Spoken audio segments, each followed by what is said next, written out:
Lock your doors, dim the lights, and give up your expectations for a peaceful night's sleep. Welcome to Sleepover Scaries. Tonight, we travel across the globe to uncover the dark corners where nightmares live. First, we'll step into the fluorescent glare of the midnight shift, where one gas station clerk realizes that the most dangerous monsters wear human faces. Next, we'll journey into the tragic, heavy silence of Auschwitz to face a spirit that history could not erase. Finally, we check into a ghost house in Goa, India, where this tropical paradise hides a deeply unsettling permanent resident. So stay tuned. Stories from the edge of reality begin now. Welcome, everyone. My name is Sam, and here on the podcast, we kind of discuss everything eerie, creepy, ghostly, paranormal. If you're interested in sharing your story with me so I can read it on the podcast, be sure to send it to my email. That will be linked below. I'd love to hear some of what you all have been through. I'm very interested. I try to cozy up and read about these, but then sometimes I am too scared to sleep. So it helps knowing that you all are here with me. We're stepping into the fluorescent glare of the midnight shift on today's story, where one gas station clerk learns that the scariest monsters wear human faces. I work a midnight shift at a gas station, and I have for quite a while at various stations in different areas with varying levels of criminal activity. I have regulars, of course. I'm a small-statured woman, as is my partner the other half of the week, and we've always been partners. So these regulars often worry about us and keep watch on creepy occurrences when they can. I had one man who worked in the metro an hour away who would often stop in every morning for his cigarettes. He never smiled or seemed friendly, and as I often do, I tried to think of what I could do that might make him smile one day. It took many months, but I finally pulled it off by having his cigarettes ready on the counter and already scanned for him to pay as he walked in. He smiled and then asked me, "Do you ever get scared on the night shift? You're a small girl. It's not safe." Okay. I said sometimes I did, but we could lock the doors and hide if we had to. And that the provincial police, think state troopers if you're American, had a station close by and came in often to get their highway vehicles washed. I had a good rapport with these police. He nodded and then told me a story about when he first moved to our country from Eastern Europe with his wife and child back in the late 80s, early 90s. He fell asleep at work one night at the gas station he was working midnights at. When he woke up, the phone had been ringing for hours and his manager was shaking him violently, asking him if he was all right. He was fine, he said. What was the problem? He was sorry he fell asleep. His manager screamed that it was fine he fell asleep, but to look outside. All of their motor oil was missing and the outside of the place was a mess. The thieves had come and swiped all the oil and left him because he had slept through the entire thing, and then moved down the road to the next station for an encore.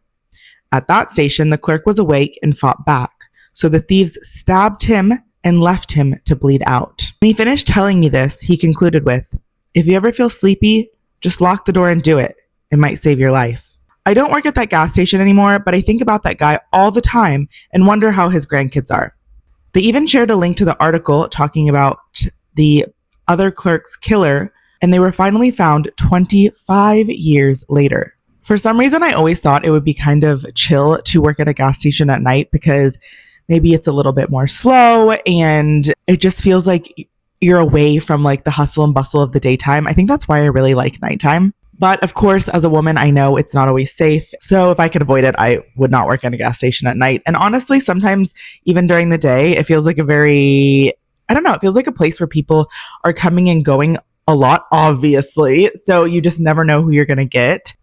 And that can be kind of scary. Let's head into the next story. So I went into Poland to visit Auschwitz by myself. Got there at night, checked into my Airbnb, and decided to hit the town.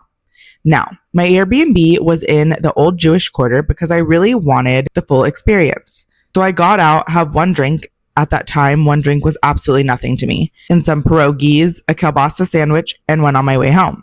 I pull out the bed from the couch and drift off. Well, somewhere in the dead of night, I feel someone slowly start to sit down next to me as the bed started to sink in. It startled me awake immediately. No sleep paralysis, I could move for a second stuff either. I literally jolted awake and sat up. Then I thought, okay, that was just a dream.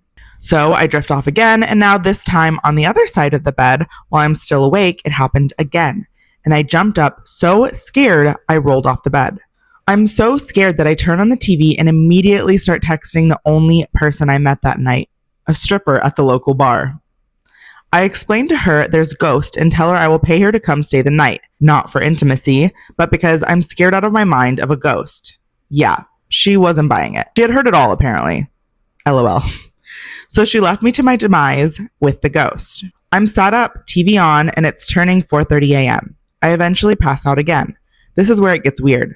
I immediately start having the most lucid dream I've ever had of my life. It starts with me asleep and the door starts to jiggle as if someone's trying to enter, and I'm staring at the door like, is this the owner? Confused I'm here, or... And then the door opens and it's two older women with batches of bread in 1940s era style clothing, walking in and talking unaware of my presence. I lunge out of bed and I'm saying, hey, wrong house, wrong house. And they walk right through me.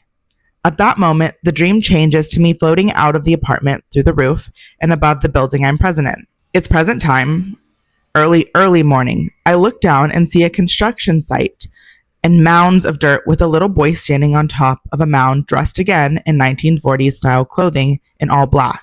And for some reason, I knew that if this kid noticed me, I would be in danger because his presence was so filled with anger and hate. What I got from it was that he was very mad they were demolishing his old home. Anyways, I wake up. It's now morning and time to go to Auschwitz. So I call my Uber, go outside, get in, and we round the corner. I almost pee my pants. There in front of me, just where I was in my dream above the apartments, was the construction site with the mounds and even the yellow tractor I saw from above. When I checked in the day before, I didn't come from that way and it was nighttime, so I literally saw it in my dream or astral projected. When I got back from Auschwitz, I called my bandmates who were vacationing in Venice, Italy after the tour. We'd usually all split after a European tour and use our label-backed free flights home to vacation. For some reason, I chose Auschwitz, and I was booked to go to Warsaw the next day, but I cut the trip short and went to Venice. I was so scared. The end. I do think places with heavy tragedies do hold a lot of presence, I guess. I don't know. Some sort of like, I don't even know how to describe it. Like life is so powerful, I guess. I sound so woo-woo. So hopefully this person, even though they had a very scary time, learned a lot from the experience as well. Now, we're on to our next story. Today we're checking into a beautiful guest house in Goa, India. This is a personal experience I had at Palolem Beach in Goa during the monsoon of 2012. I was in my early 20s living in Pune at the time. My boyfriend and I took a 4-day road trip to Goa despite the heavy rain. We arrived at dusk, exhausted. Since it was low season, the beach was almost completely deserted. We found a small guest house roughly in the middle of the beach, one of the few open that time of year. After settling in, we walked south along the shore to stretch our legs before it got completely dark. After 10 minutes, I started feeling uneasy for no reason. No reason. There's always a reason. So we turned back before reaching the rocky end. Nothing supernatural, just the overall atmosphere. As we walked back, I suddenly felt something cold brush my shoulder. I gasped and turned around. Nothing. Maybe it was just the wind, I thought. When we returned, the guest house owner said, I didn't see you leave. I would have warned you not to go to that side. The ghost of a woman roams there. Even the dogs won't go. He told us that a young woman from a nearby village had drowned herself after being beaten by her parents for getting pregnant. Since then, people claimed her spirit haunted the southern end. He mentioned a few strange local incidents. A man who drowned, another who was pulled off his bike near the rocks and later needed an exorcism. Absolutely not. We found it interesting, but didn't think much of it and went to bed early. Around midnight, I woke to the sound of my boyfriend quietly getting out of bed. He sat down to put on his sandals. What are you doing? I asked. He turned towards me in a slow, strange way. His eyes were glassy, fixed, and completely empty, as though he was looking through me. In a soft, breathy voice, he said, I'm going out. I want to see her. I want to see the ghost. Bro, you need to chill. He was sleepwalking, but heading for the door. I grabbed him, terrified. It's dangerous. It's pitch black. You can't swim. He kept repeating, I want to see her, and tried to stand. I had to keep talking just to hold him there. Half an hour of pleading until he finally sank back into sleep. I stayed awake all night, feeling something dark in the room. A huge black moth the size of a small bat circled above us, making faint clicking sounds. I've never felt so vulnerable. In the morning, he didn't remember a thing. He was horrified when I told him. We were together for almost 3 years, and he never sleepwalked before or after that night. If anyone has heard stories about the drowned woman of Palolem, I'd love to know more.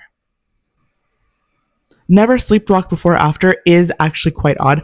I don't know a lot about sleepwalking, but it sounds really awful, and I would not want to have that happen to me. And it's hard not to be suspicious of a person sleepwalking and they've never done so before or after, and it was when this creepy experience happened, so I get relating it to that. Like, was she pulling the person along to meet her to join her fate?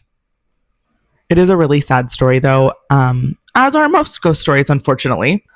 But I hope you all enjoyed these stories and stuck along the whole way. Again, if you have any stories you'd like to share with me, please do so. And I'm really interested in what you think about these. Have you ever heard anything similar?